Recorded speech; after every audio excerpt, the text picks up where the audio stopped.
Ya tuvimos el primer Dice Efesios pasaje 1, versos 15 hasta el final de la manera siguiente, que es el pasaje que nos corresponde estudiar.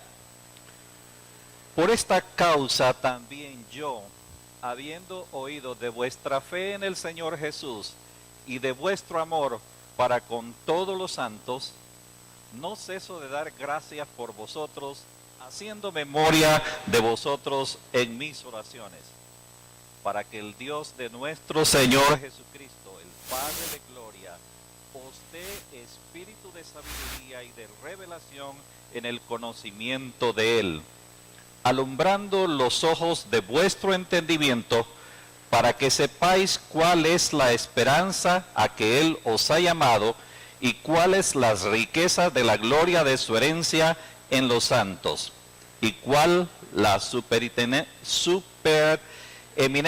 grandeza de poder para con nosotros los que creemos, según la operación del poder de su fuerza, la cual operó en Cristo, resucitándole de los muertos y sentándole a su diestra en los lugares celestiales, sobre todo principado y autoridad y poder y señorío, y sobre todo nombre que se nombra, no solo en este siglo, sino también en el venidero. Y sometió todas las cosas bajo sus pies, y lo dio por cabeza sobre todas las cosas a la iglesia, la cual es su cuerpo, la plenitud de aquel que todo lo llena en todo. Vamos a orar. Nuestro Dios, tal como Pablo pedía, queremos que en esta hora también abras nuestro entendimiento para poder entender esa palabra tuya que nos vas a dar en esta hora, podamos ser edificados a través de ella, podamos entender lo que tú quieres comunicarnos a través de este pasaje. Rogamos esto en el nombre de Cristo. Amén. La semana pasada estuvimos estudiando, nos dio la enseñanza Lucas en el capítulo 1, versos 3 al 14. En esa porción el apóstol Pablo expresa un himno de alabanza, un himno de adoración a Dios, a la Trinidad. Primero al Padre, porque el Padre nos conoció desde antes de la fundación del mundo, nos predestinó y también nos adoptó como sus hijos. Luego la alabanza se dirige al Hijo, el Hijo que nos redimió, que nos compró con su sangre preciosa y nos ha dado la salvación, la vida eterna. Y ahí se centró más Lucas. Y luego, al final del pasaje, la obra del Espíritu Santo, quien nos selló y es la garantía de nuestra salvación. La primera porción entonces es un himno de alabanza, de adoración a Dios, a ese Dios trino por lo que Él ha hecho a favor de cada uno de los redimidos. Ustedes notaron en el pasaje que lo que sigue es esta oración de Pablo, pero esa oración está íntimamente ligada al pasaje anterior, porque si ustedes notaron, en la oración el apóstol Pablo comienza con una acción de gracias y después una serie de peticiones por estos hermanos de Éfeso. Primero da gracias a Dios por ellos. A mí me fascina cómo comienza esta oración el apóstol Pablo, dando gracias a Dios por la fe de estos hermanos ahí en Éfeso. Unos hermanos que habían salido de un ambiente muy difícil. Realmente Éfeso era una de las ciudades en aquel tiempo conflictivas, una ciudad llena de muchas creencias y todo, pero de ahí el Señor había sacado a este grupo de creyentes y Pablo dice, gracias Señor por la fe de estos amados hermanos de Éfeso. Luego da gracias a Dios por el amor de ellos también. No solo habían depositado su fe en el Señor, no solo habían creído en Cristo, sino que también se amaban entre ellos. Y dice Pablo, gracias a Dios por el amor que hay entre esos hermanos también. Dos cosas muy básicas y comienza con eso, con la gratitud. Y yo les animo siempre en sus oraciones. Nosotros vamos al grano a pedirle al Señor, quiero esto, quiero ver lo otro, por aquí que por allá. Y ustedes van a notar una cosa también en esta oración, que no se dirige a cosas materiales. se dirige a cosas espirituales. No está pidiendo por salud, no está pidiendo por dinero, no está pidiendo por trabajo, que no es malo pedir todas esas cosas, pero Pablo, su oración es muy diferente en esta ocasión. Y está dando gracias antes y decía, les animo a eso, comenzar sus oraciones con acción de gracias. Y van a ver que eso le abre todo un mundo a uno, de confianza especialmente. Si Dios ha provisto muchas cosas, ha hecho grandes cosas, ¿cómo no puede hacer esto que les voy a pedir en este momento? A propósito también de esto de dar gracias, hace un momento estábamos orando ahí con Luis. ¿Dónde estás, Luis? Fue a dar su clase probablemente, pero va a ser ahorita el 11 de mayo que Luis comenzó con Luis Flores estoy hablando ahorita, comenzó con un serio problema de salud, un cáncer en el estómago. Y estábamos bendiciendo al Señor hace un momento, porque a la vuelta de un año, hasta participó creo en esa carrera que hubo hace un rato aquí en la calle principal, en el bulevar, aquí. Bendito sea Dios, porque Dios ha sido bueno. Y qué lindo es poder decirle en esta mañana, después de que oramos tanto aquí, gracias Señor por la vida de Luis y la sanidad en su cuerpo. Es un joven ahora que goza de una salud hasta envidiable. Varios de los que estamos aquí, que nos miramos tal vez bien sanitos y todo eso, tenemos, como dicen en mi pueblo, más achaques que Luis. Bendito sea Dios por esa sanidad. Dice Pablo, yo doy gracias a Dios.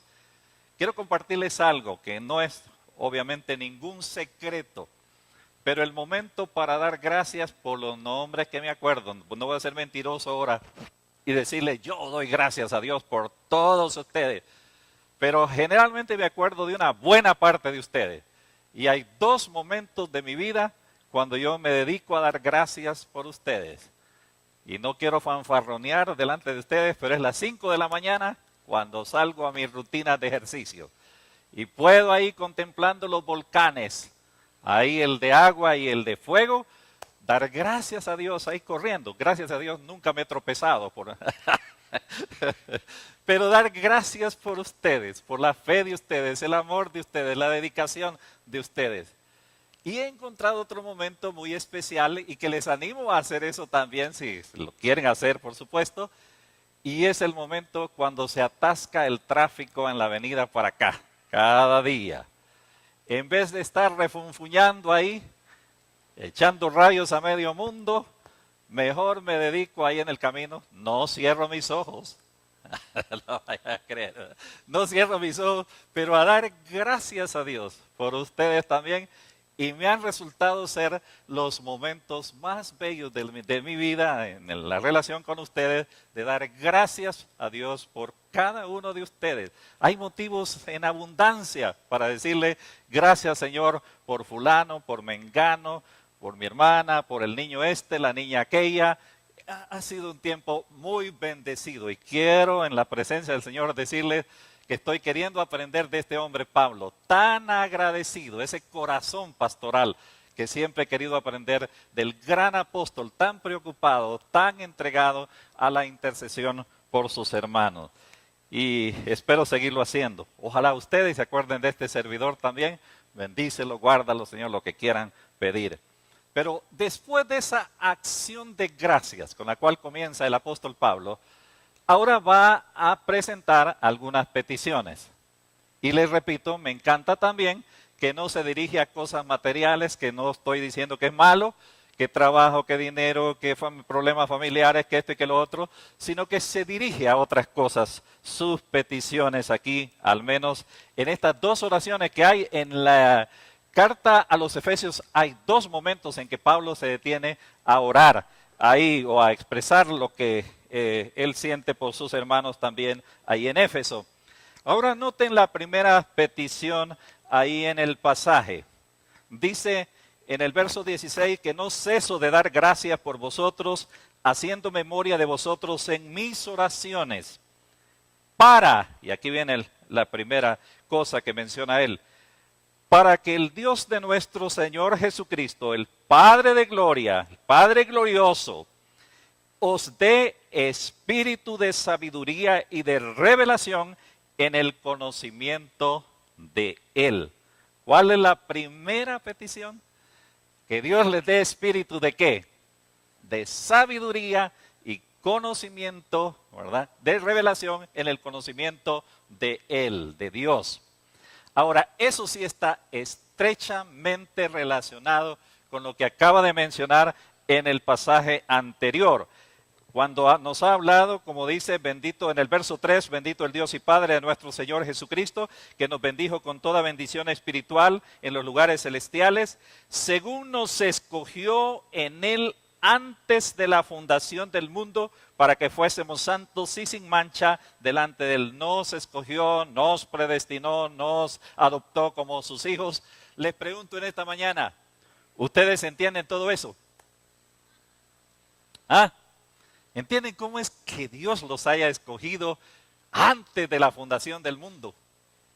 ¿Ah? ¿Y por qué nos escogió antes de la fundación del mundo? Antes de que el mundo fuera hecho. Dios dice que nos escogió. Con razón ahora Pablo está diciendo, yo pido que Dios les dé espíritu de ¿qué? De sabiduría, que puedan entender siquiera un poquito de eso. ¿Cuánto entiende usted de la predestinación? ¿Ah? Algunos se confunden, teólogos se meten a hablar un montón de cosas y terminan ahí enredándose otro montón de cosas. Yo simplemente les digo, pues en mi ignorancia, por supuesto, yo no entiendo mucho eso de la predestinación. Ahora, ¿cuánto entiende de la redención? Y ahí sí podemos hacer un examen, Lucas, a ver si estábamos despiertos hace, 15 días eran, ¿verdad? Hace 15 días. ¿Cuánto entendemos de veras lo que costó, el precio que hubo que pagar por nuestra redención? ¿Cuánto de veras entendemos? Con razón Pablo está diciendo y pidiendo que Dios pueda darnos espíritu de sabiduría, de revelación, que pudiéramos entender algo siquiera de esto. ¿Cuánto entendemos de la obra del Espíritu Santo en nosotros? Y otra vez llegaríamos a la conclusión, muy poco entendemos. Recientemente hubo unas conferencias en el Seminario Teológico y se estuvo hablando de la obra de Dios Padre, Dios Hijo, Dios Espíritu Santo y algunos de los atributos de Dios también. Y era fascinante escuchar algunos aspectos, otros aspectos relacionados con semejantes doctrinas. Pero es muy poco a veces lo que entendemos de todo eso. Ahora Pablo dice, yo te pido, Padre, que mis queridos hermanos, y sin duda nosotros tenemos que orar más y más por eso, que Dios pueda ayudarnos a entender. En un rato estaremos participando de la Cena del Señor, que hoy luce unas galas especiales. Qué lindo esto, el cuadro aquí enfrente. Ahora, ¿cuánto entendemos de veras aún del significado de la Cena del Señor?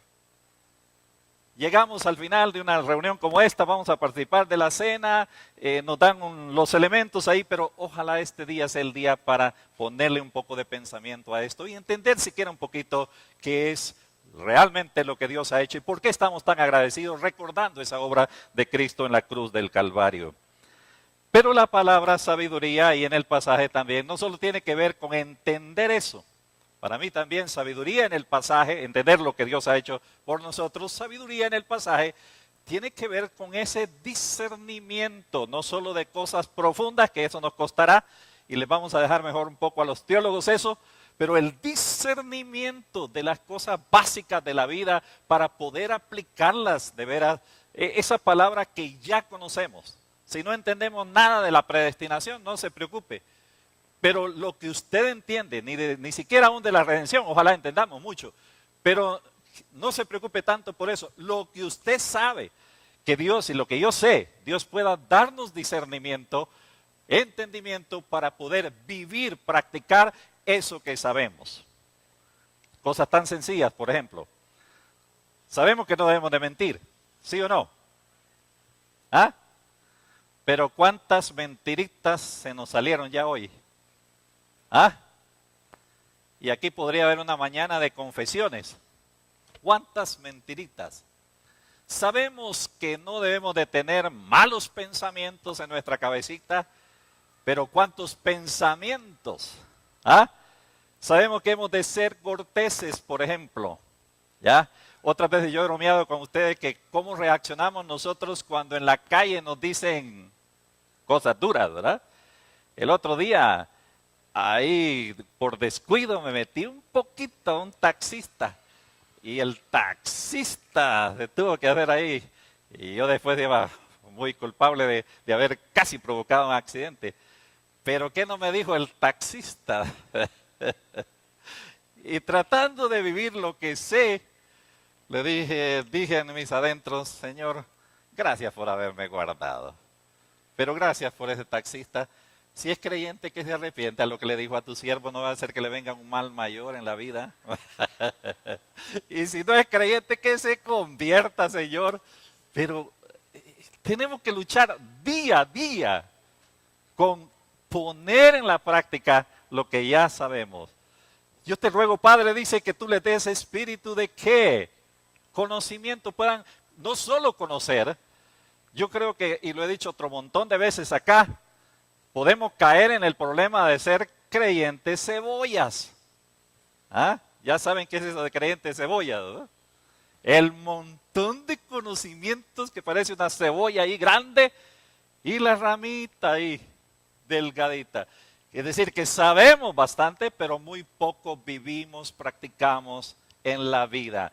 Te ruego, Padre, dice que tú les puedas dar tal conocimiento, pero sigue diciendo más adelante, que es lo más fascinante, al menos para mí en este pasaje. Note lo que dice el versículo 18. Alumbrando los ojos de vuestro entendimiento para que sepáis qué, ¿ya? ¿Cuál es la esperanza a la que Él os ha llamado y cuáles las riquezas de la gloria de su herencia en los santos y cuál la supereminente grandeza de su poder? Tres cosas menciona ahí el apóstol Pablo bien interesantes. En primer lugar dice que sus ojos puedan ser iluminados, que Dios inunde de luz sus corazones, tomando corazón como el centro ahí no solo las emociones, sino el centro de la voluntad del ser humano. En primer lugar dice que, nosotros lo sabemos, que Él pueda inundar sus corazones, pero quiero decir algo antes, ¿ya? Todo lo que estamos aquí sabemos, el que ilumina nuestros corazones, esa es parte de la obra del Espíritu Santo de iluminación en cada uno de nuestros corazones. Y yo quiero que Dios ilumine sus corazones para que puedan sepáis, entender, saber tres cosas importantes. ¿Cuál es primero la esperanza a que Él os ha llamado? Interesante. Sepáis cuál es la esperanza a la que Él nos llamó. Hermanos, aquí tenemos un punto que tal vez entendemos un poco más, la esperanza. ¿Cuál es la esperanza a lo que Él nos ha llamado? Generalmente cuando hablamos de la esperanza, le apuntamos al futuro. Sí, yo sé que tendré una vida feliz con el Señor, que el Señor me tiene reservada una herencia viva allá en los cielos, una herencia que nadie me la va a poder quitar. Esa es mi esperanza. Ahora yo creo que Pablo le apunta a eso en parte, pero no solo a eso. La esperanza tiene que ver con el aquí y el ahora también. Saber que un día estaré con el Señor, que un día acabarán mis penas, que un día estaré fuera de este mundo tentador. Qué lindo es el saberlo hoy y disfrutarlo también hoy. Y esa esperanza me debe sostener hoy en medio de esas turbulencias de la vida. Sin duda todos los que estamos acá, y no estoy haciendo lo que hacen otros predicadores, pues todos tenemos alguna pena acá, de lo que estamos acá. Hay problemas económicos, hay problemas familiares, hay problemas de mucha índole, de salud y tantos otros.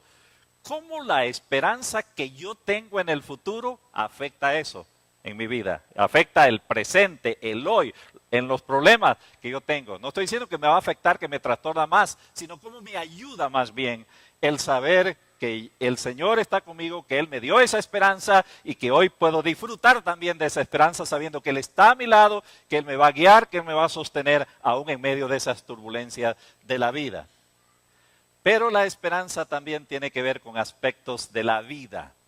Dice el apóstol Juan que el que tiene esa esperanza futura se purifica en el Señor. ¿Ya? Es decir, no solo es un asunto para el futuro. Si yo tengo esperanza, me ayuda sí para el futuro, ver el futuro con optimismo. Me ayuda en el presente a manejar infinidad de situaciones que tengo que manejar. Pero también toca mi corazón. ¿Cómo anda mi vida delante del Señor? Porque si yo digo que tengo esperanza, esa esperanza debe estar afectando mi vida. A propósito de esperanza, y siempre a veces tengo que cortar, bienvenida Esperanza, ya regresó de su viaje, tenemos el gusto de verla otra vez aquí. Pero sigamos con la esperanza. Esa esperanza gloriosa que tenemos debe afectar nuestras vidas aquí y ahora. Y Pablo dice, yo quiero que ustedes, que mis hermanos allá en Éfeso entiendan eso, Señor. Que su esperanza no solo es allá en el futuro, sino en el presente y debe afectar eso sus vidas también. Pero no solo la esperanza, pide que Dios ilumine sus corazones para que ellos puedan entender más y más de esto. Sigue diciendo, ¿y cuáles las riquezas de la gloria de su herencia en los santos? ¿Y cuáles las riquezas? Tal vez esas riquezas son las que ha mencionado antes. Noten en capítulo 1, verso 3 dice, bendito sea el Dios y Padre de nuestro Señor Jesucristo, que nos bendijo con toda bendición espiritual en los lugares celestiales en Cristo. Las riquezas son inagotables. ¿Cuántas riquezas tiene usted? ¿Ah?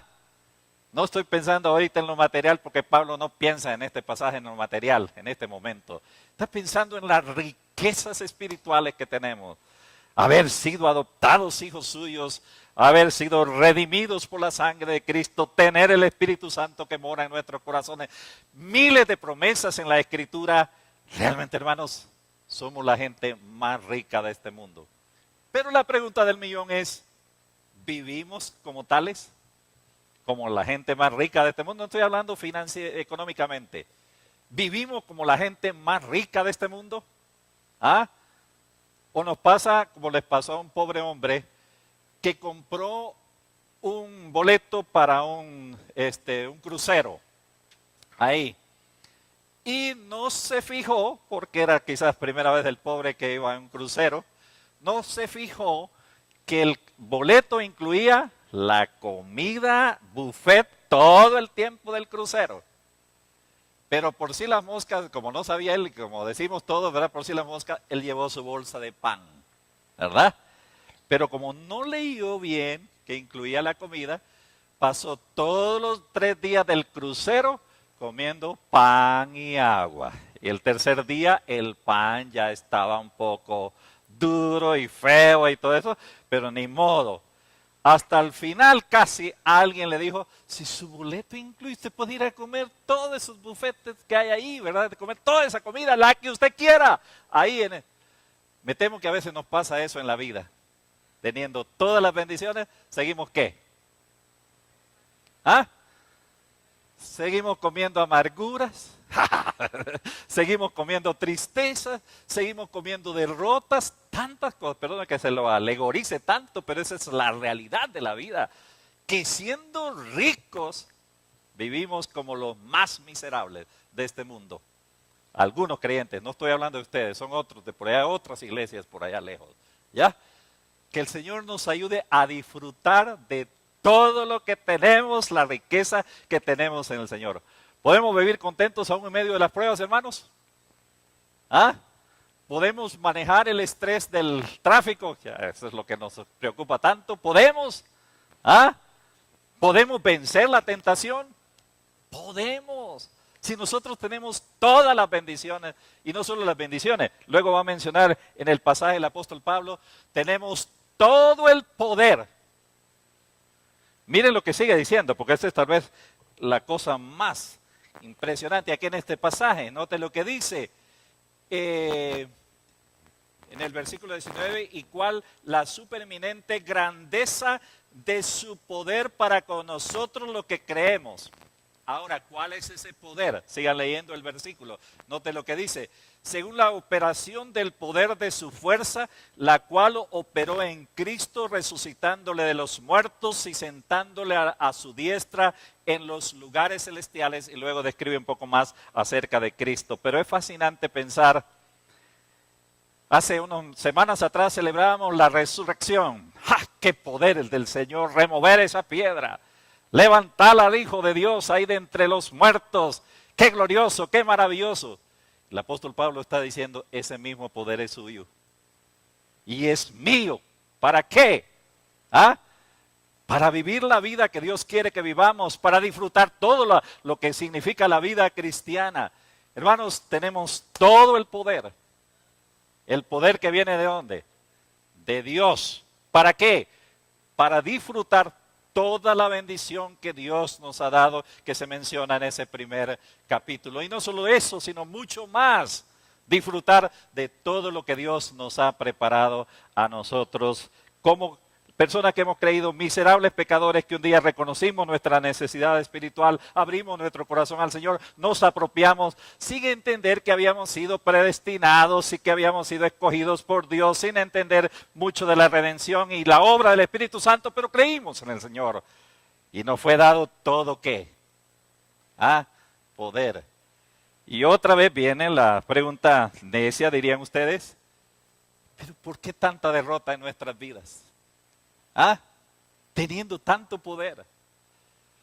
Hay creyentes que viven vidas que parecen ahí montañas rusas, para arriba y para abajo.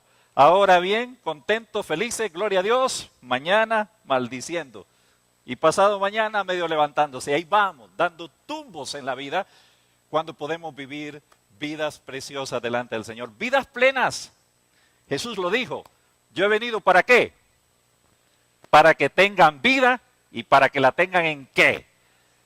En abundancia. Allá usted si quiere seguir comiendo pan ya descompuesto toda una vida, teniendo todo el boleto completo. No estoy diciendo que no le van a sobrevenir pruebas, luchas, esas vendrán a granel quizás en nuestras vidas, pero aún en medio de eso podemos vivir vidas victoriosas en el Señor. Nos ha dado todo el poder. Yo te pido, Padre, dice Pablo, que ellos sus corazones puedan ser iluminados y puedan entender cuál es esa esperanza gloriosa que debe haber en el creyente. Señor, que sus ojos puedan ser iluminados y puedan ver todo el poder que está disponible para ellos ahí, para vivir una vida victoriosa. Podríamos seguir hablando esta mañana, pero ya, o tarde ya, se nos llegó el tiempo de la participación de la cena del Señor. Yo quiero animarles en esta tarde ya, que pensemos, ¿cuáles son las riquezas espirituales que yo tengo? Y hermanos, si usted piensa en eso, debe de estar pensando ahora en mi hermano, mi hermana, en la pena que tiene, que que el otro. Piense, ¿cuántas riquezas tengo en el Señor? Y al acercarme a la mesa, yo pueda disfrutar y de veras decirle, Señor, gracias por haberme dado tanto sin merecer nada. ¿Qué merecíamos nosotros? La paga del pecado es la muerte, eso es lo que merecíamos, la separación eterna de Dios. Pero en Cristo Dios nos ha dado todas las bendiciones del cielo. Agradezcámosle esta mañana, esta tarde, al participar de la cena. Y no solo eso, sino también al estar agradecidos con el Señor o al manifestar ese agradecimiento, piensen todos los recursos que tiene a su mano para vivir la vida hoy, mañana, pasado mañana, no importa qué día sea y cómo sea ese día. Y la otra cosa también, cómo eso afecta a nuestras vidas también. Cómo el saber que Cristo murió, me redimió, me compró con su sangre preciosa. Y ahora puedo recordarlo, ojalá pueda haber una renovación aún de nuestros votos al Señor, de servirle, de amarle cada día más y más, de andar con Él, de caminar con Él, de disfrutar la presencia del Señor día a día. Hace años entonábamos un canto que a mí me fascina. Mi Dios y yo andamos por el prado, amigos íntimos en comunión. Me habla Él, le cuento mis pesares. Mi Dios y yo andamos por el prado. Y un último versículo que quiero leerles está en 3:17. Siempre de Efesios 3:17. En la otra oración de Pablo, que no quiero anticiparme a comentarios porque alguien lo va a comentar el pasaje.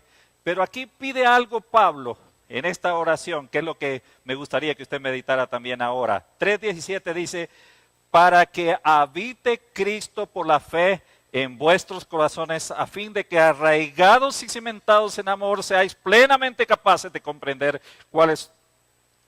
con todos los santos cuál es la anchura, la longitud, la profundidad y la altura de ese profundo amor de Dios para con nosotros. Pero solo quiero una frase ahí, para que Cristo habite por la fe en sus corazones. La pregunta exegética que siempre nos hacemos al estudiar un pasaje es, ¿habite Cristo por la fe en vuestros corazones? Ya no habita Cristo, pues. Si yo he creído en Él, Él habita en mi corazón. ¿Por qué Pablo está pidiendo que habite Cristo en sus corazones? Está escribiendo a creyentes, estos de Éfeso. Tal vez la idea que Pablo nos da es que habite profundamente en sus corazones. Que esta semana, que este día pueda disfrutar caminando con el Señor. Día a día, momento a momento, hablándole al Señor. Yo les animo a que hablen con el Señor como hablan con cualquier otra persona. Por supuesto, si va en la calle, no se vaya a poner a hablar ahí en la calle. Pues Señor, este tráfico sí está pesado y tú sabes que voy a hacer este mandado. Permite que se apure esta cosa aquí en el camino. No. Porque si usted lo hace en voz alta, ¿qué va a pensar la gente? ¿Ah? Pobrecito, está chifladito ya. Va hablando solito. Pero dígame usted, ¿y en su casita no puede hablar ahí con el Señor? ¿Ah? Señor, ¿y hasta cuándo esta situación? Señor, esto y lo otro. Señor, aquí, Señor, allá. Lo que quiera, hable con el Señor. Mira, solo quiero decirte hoy que te amo más que ayer y que quiero que mi amor crezca cada día. Yo les conté una vez que tuvimos unos bautizos allá en una iglesia y entonces pregunté a una de las señoritas, ¿cómo te sientes? Tuanis, dice la señorita. ¿Y qué es lo que quieres de aquí en adelante? Lo que quiero, ¿y cómo te sientes? ¿Sabe cómo me siento, pastor? Me dice, porque estaba un poco nerviosa la chica. Me dice, me siento más enamorada del Señor, me dice. Pero dijo algo muy lindo. Ojalá que cada día se enamore más y más y más usted y yo del Señor, que podamos caminar con Él día a día y disfrutar de toda la bendición y todo el poder que tenemos en el Señor. Vamos adelante con la cena del Señor. Es Luis, creo, que el que nos va a ayudar con eso. Que el Señor les bendiga y nos ayude. Y disfrutemos esta mañana o tarde al participar de la cena. Desde otra óptica, pensando no en estos elementos y solo que Cristo murió, sino en todo lo que significa la obra de Cristo para nosotros en esta hora.